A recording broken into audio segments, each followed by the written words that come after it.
Dito po mga idol, ready na po kaming bumalik sa Canada. Tapos na po ang maligayang araw namin sa Pilipinas. Tapos na po ang bakasyon. So iiyak-iyak na lang muna ho kami. Si Andre ready na, ako si ready na, at saka si Mami ready na po. So dito po, kwentuhan na lang po at naghintay kami sa aming Grab driver. That's it. This is the end. What?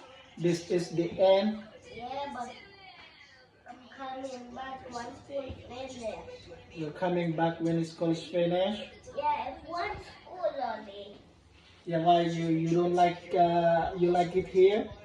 Yeah, Why do you like it here?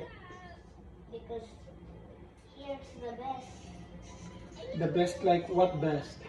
In here, you have no house here, so that means we're going only to hotel. Okay, because we're going hotel to hotel. Yeah, We don't have house, so we're going to hotel to hotel. yeah, That's what you like? yeah. Oh, And our house is so dirty in Canada. There's literally something spiders live in the house. Maya. Why here in the hotel no spider? No, one cockroach. Only cockroach. Here. In here, but in here, nothing. I'll just sleep here every day. Here, there's no cockroach. Because this is the best place ever. Yeah. Hey, mommy. Andrew wants to stay in the Philippines because here in the Philippines we don't have houses. We move hotel to hotel. That's why he like it here.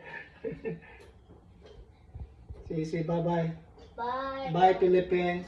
Bye, Philippines. See you, Canada.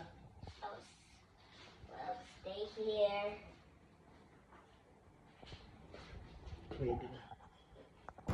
Dito po, naghihintay na po kami sa aming Grab driver. So hintay lang ng hintay po.